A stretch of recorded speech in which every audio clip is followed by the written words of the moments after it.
They don't let me off the bima until Musaf's done. Gemar Chatimat Tova.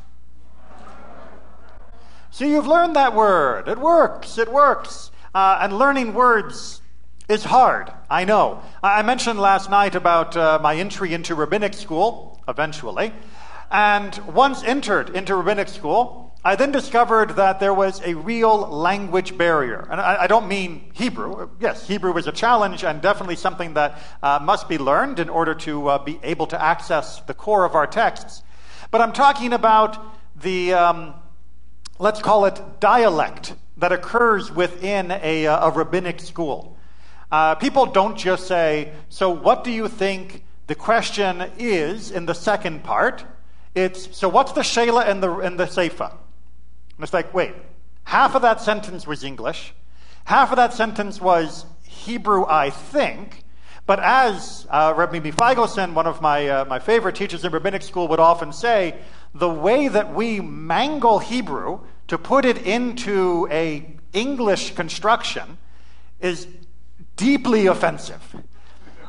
Anytime someone would say, who wants to lead Birkat, the shorthand for Birkat Hamazon, you could visibly see her cringe, as the phrase Birkat is an incomplete phrase.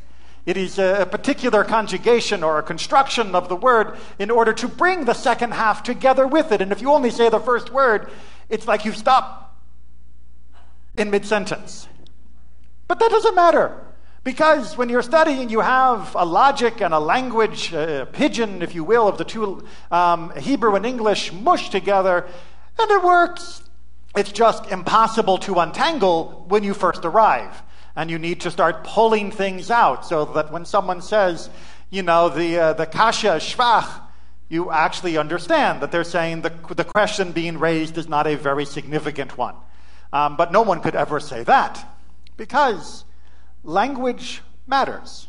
How we choose the words makes a difference. And I'm willing to bet that all of you have certain words that you still speak Jewish, even when you're speaking English. And I know this is the case, even without doing a quick show of hands, because when I was working on this sermon, I noticed that spell checker didn't flag all the Jewish words. Some of the Jewish words have become so common in American English, at least, that a spell checker recognizes them. And even when you do your autocomplete on your devices, it'll get them right. Trust me, it does not get Birkat Hamazon right to save its life. But chutzpah? Chutzpah it knows. Chutzpah it knows. Shlap. Shlap it knows. Surus. Does it know Surus? No, it doesn't know Surus. It doesn't know Surus. It doesn't know Nachas. It does not know Nachas. That beautiful computer of mine does not know Surus or Nachas, which is unusual. It means it doesn't know the highs or the lows of life. But why have those words, chutzpah and shlep, for example, entered into the English vernacular, and that you will find many people who are not Jewish by any stretch of the imagination using the words chutzpah and shlep? Jewish comedians, absolutely, because everything a Jewish comedian says, someone will repeat, right? Take my wife, please. Exactly. But there is something else that is going on here, which is these words. The reason why we have clung to these, even as many people have jettisoned the rest of Yiddish or the rest of Hebrew as they embraced English only as their primary language, there are certain terms that seem irreplaceable, that seem untranslatable. And chutzpah is a good one. Right? What does chutzpah mean? Nerve. Really? What's that? Gall. Gumption. Exactly. You all sound like you're coming out of a 1920s movie. He's got some nerve. Does anybody say that anymore in English? No. Does anyone say, wow, I have to admire his gumption? No, nobody says that. What do they say? You know, you have to respect his chutzpah. Right? Chutzpah has displaced the English words of nerve and gumption and gall and all of those, and it does the job better. Right? It has come in and it is able to give an inflection, an intonation, a connotation that is both, at least within American English, because it has a slightly different range of meanings in actual Israeli Hebrew. Within American English, chutzpah has both an edge and a softness to it. It is both something that is complimentary, but also something we don't want to over-encourage too much. And it has that unique balance in a way that nerve and gumption and gall just don't have within English. Those are almost all considered negative and solely negative terms, right? You might find the English word audacity as getting closer to chutzpah, but come on. When was the last time you were talking about your friend's audacity? Only when you were preparing for the SAT, I know. And what about schlep? What does schlep mean? To drag. To drag? That's it? There's nothing else going on here? So you would say that when the plane landed, the little cart came out and schlepped it to the gate? No, I don't think so. I don't think so. What was that? You had a friend with a dog named Schlep. And that's very good when you're throwing a big bone for him to schlep back to you. Right? Because there is a sense that it's dragging with effort. It is dragging with burden. Right? It is not merely carrying. It is not merely hauling. It is this emotional, draining endeavor that's involved with schlepping. Right? It doesn't matter whether it's 1 pound or 1,000 pounds. If you want to make sure the person you're talking to knows, oi, that this was a problem, you say schlep. Right? So if you're going through the airport and it's easy, we got to the gate in plenty of time. On the other hand, if they move the gate that's on the other side of the airport and all you had to do was walk there, you still say, we had to schlep from one side of the airport to the other. You have put meaning into that sentence that would be lost without that term. What about surus? Oi. See, it doesn't even need translation. It just needs a guttural noise. Oi, do I have surus? What? Do we have a good English word for surus? What, trouble? Problems? I'm having such surus with my car? Maybe, but it depends. Are you talking about an oil light, or are you talking about, the head gasket has blown? And would it be just one problem or multiple problems before it's actually surus level problems? It's multiple. It's a problem upon problem upon problem. The closest English I could come up with would be woe. W-O-E. I know, all of us here are going, whoa? Right? Like we're riding a horse? Whoa, no. I have many woes. Okay, this is officially English. Can anybody here remember the last time they said the word woe, meaning problems, in their life, apart from reading Shakespeare out loud in high school? No, we don't say woe, we say surus. And unfortunately, spell checker doesn't know this. And I think partly spell checker doesn't know this because there is still an attitude among many people of not wanting to talk about their problems like that. They don't want to say, I have woes. They want to pretend like they don't, while secretly being angry and upset about what they do. It's the birth of passive-aggressive. Judaism, we're upfront, right? We're not stoic. We don't have some puritanical belief that we should never complain. We don't say, this is the best of all possible worlds, and therefore complaint would be blasphemy. We say it's surus. There's trouble. There's problems. And boy, have I got problems. Let me tell you all of them. I've categorized them by alphabetized as well as by degree of trouble. But we're not only complainers. We also have nachas. Can you tell me an English word that covers nachas? Joy? Joy. I had great nachas when I won the lottery. No. Pride. I felt great nachas when I finished my dissertation. Well, actually, More likely, I felt great nachas when my child finished their dissertation. Nachas is what you get from grandchildren. Surus is what you get from kids. This is a conversation that I could not have if I were speaking in front of a church right now. They would all be looking at me like I was crazy. I was Meshuggah, exactly. But nachas has a sense of vicarious pride, of celebrating another person's accomplishment and having it fill you with joy. And that is a uniquely Jewish concept. That we are so connected to one another that another person's victory becomes our own. That another person's triumph becomes our gladness.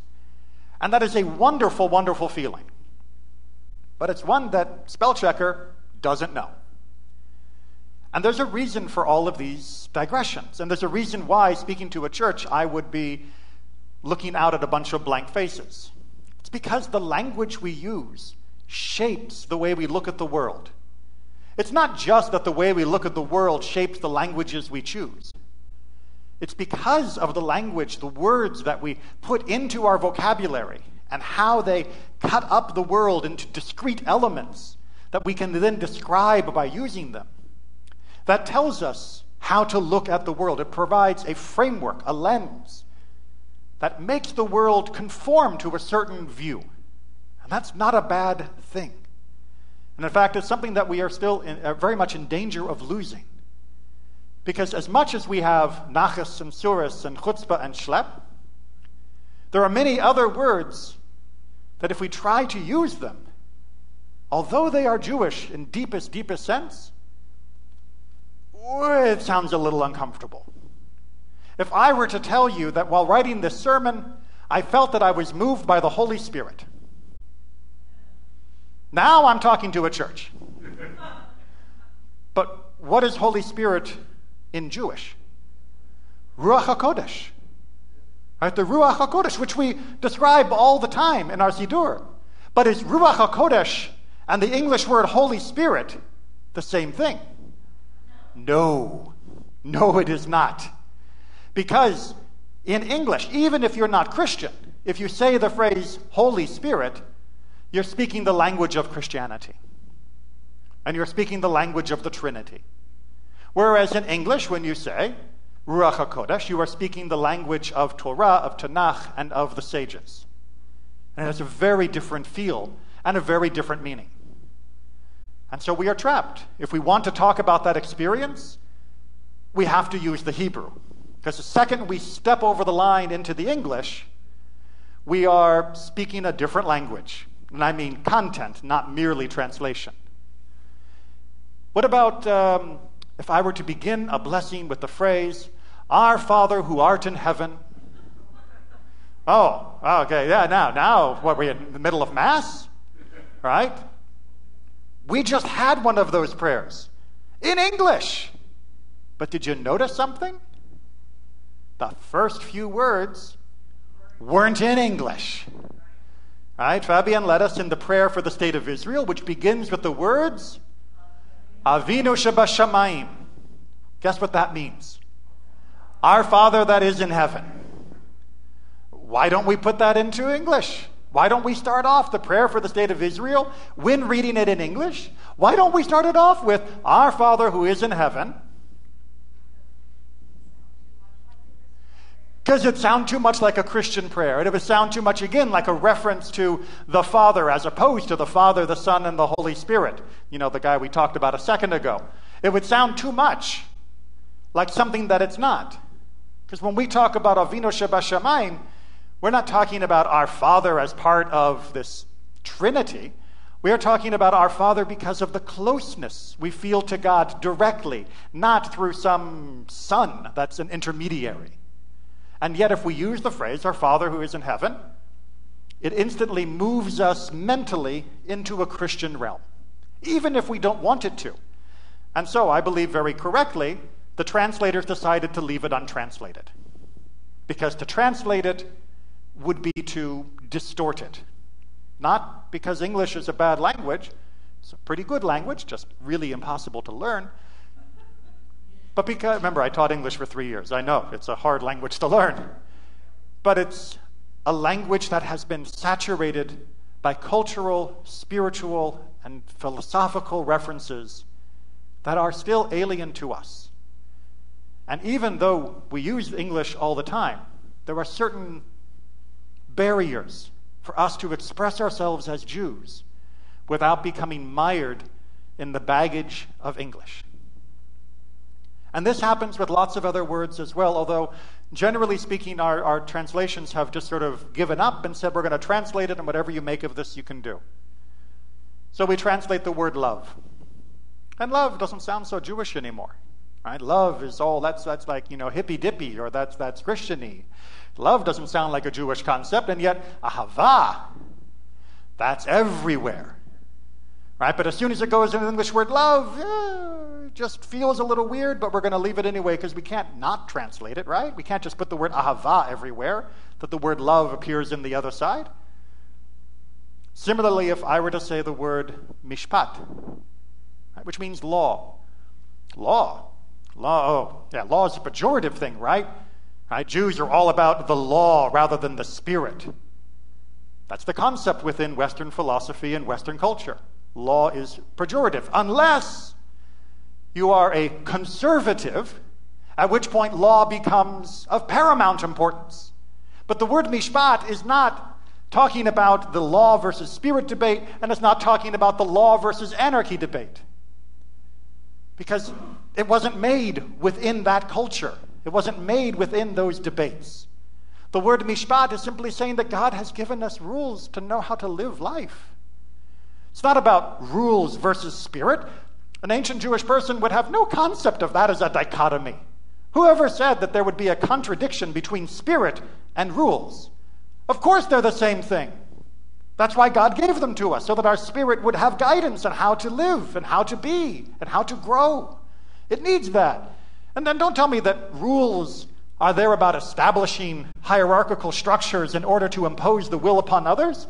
The mishpat was there to limit the king, every bit as much as it was to limit those who were at the bottom of society. Law is not in the hands of the mighty. Law is in the hands of the Almighty, over all of us. But then, we're a conservative synagogue. So that must mean we're on which side of the political spectrum? No, we're not conservative in the sense of politics. They didn't invite us to come to the National Assembly when the French Revolution was happening and decide we would sit on the right or sit on the left. The Jews did not get that invitation. No, we are Masorti.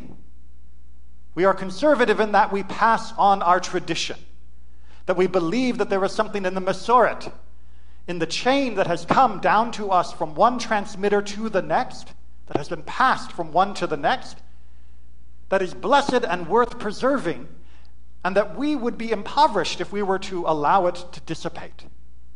That's what being a conservative Jew is.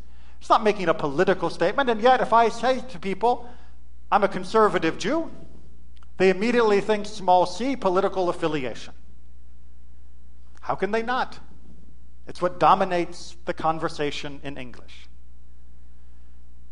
We need to speak Jewish more often. And I don't just mean in this room. I mean outside of this room. We are at danger of losing our identity because we are uncomfortable using our language beyond the confines of this room. And because when we translate it into these other words, we are at risk of casually thinking we know what it means based upon what Merriam-Webster told me it means, or based upon what other people around me tells me it means. But the Jewish concept of each of these does not mean what you think it means. If I say the word compassion or mercy, nice words in English, yes, very nice, lovely. What did they mean in Jewish? Rachamim. How often do we say that God has rachamim, that we want rachmanis, we want compassion, we want mercy? What does this word come from? It comes from the rechem. It comes from the womb. When we are asking for compassion and mercy, we are invoking the image of the womb. We're invoking the image of the source of all life. We are invoking the image of the love and care that a mother would give to her child, the forgiveness that a mother would give to her child. Knowing that children will make mistakes, we know that the one that has the womb will still love them despite those mistakes. And so when we say we want compassion, we want mercy, we have to force ourselves to put our mind into that position. And it's hard, but if we say, Av HaRachamim, our Father, who is bestowed with the compassion and mercy of that womb, notice how much more powerful that becomes and how much clearer what it is we are asking for and how much more instructive it is for how we should behave when we should be giving someone else Rahmanas, when we should be acting as Harachaman, the one that is merciful. Now we have an idea. What does mercy or compassion mean? Is it the opposite of being lawful? Is it the opposite of having justice?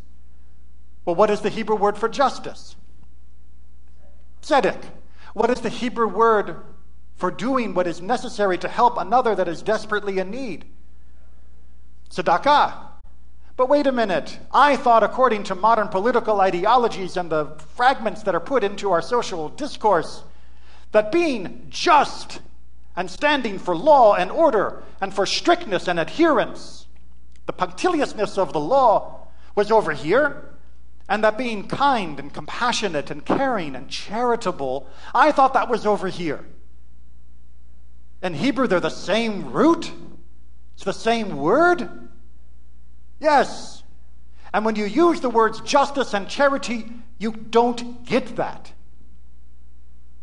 Because when you use the words justice and charity, you are playing someone else's game.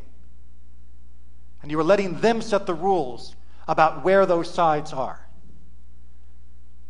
As Jews, when we read our prayers, we form a vision of the world that puts justice and compassion on the same side. And yet when we translate it into English, it's too easy to let other people tell us that these are apart and that they are polar opposites. Don't play their game. How many times have you read through the prayers in English or in Hebrew, if that is more comfortable for you, and heard echoes of modern social or political or religious debates? Oh, that sounds like it was written by a liberal. Who wrote this? Some conservative?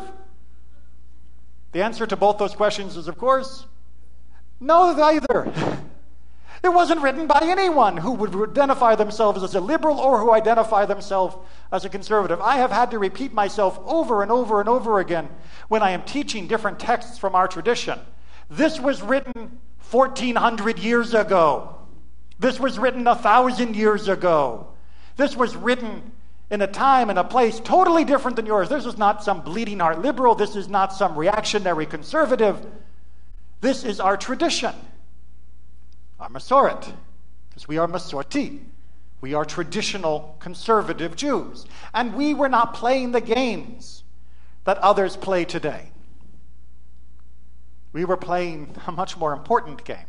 And we saw how the world fit together very, very differently. And let me tell you, if we were actually in charge of the world, it would fit together better still. My greatest disappointment is that we don't have all the power that is accredited to us. There's a lot I could do with that power. But we do have the power of how we speak and to therefore choose how we think.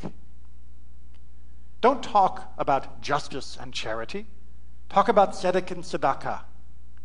And I don't mean just in this room. I mean in your house. When you sit down and you are trying to think of worthy causes, talk about the tzedakah choices you are making. If you are analyzing what is going on in different cities and politics and laws, talk about the tzedek, the justness of what that law may be. But use the term tzedek. Some of you probably already do this a little bit.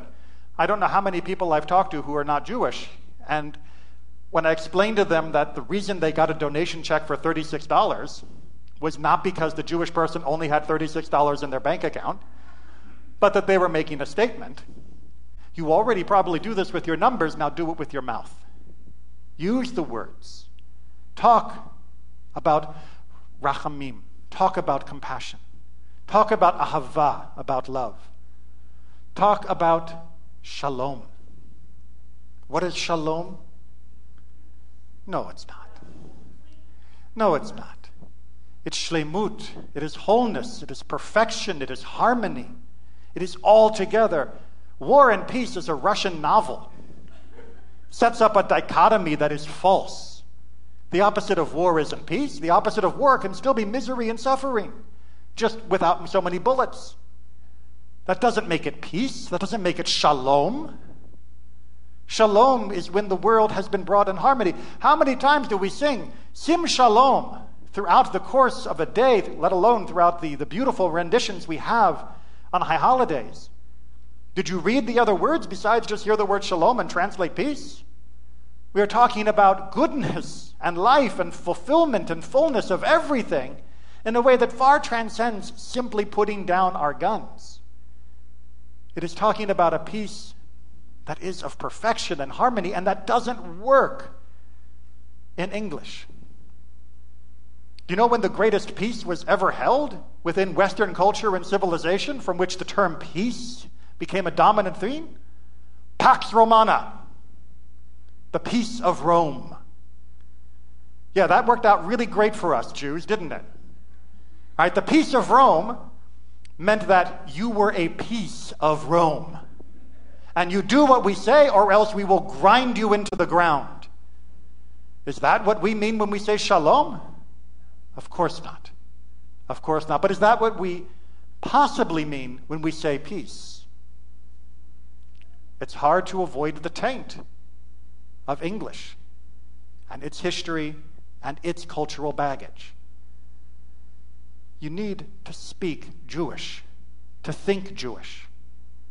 And you need to think Jewish to see what is wrong with the world and what is right, and to understand how you move from one state to the next.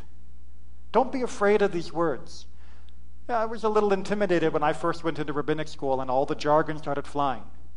But I realized there's a reason why we do that as we study Judaism. Because some concepts defy translation. And thank God they do. Because by holding on to the core concept in its original form and all that it entails, we translate this world so that it is a reflection of those ideas. Gemar Chatima Tova, something that's hard to translate. May we be sealed for a good year.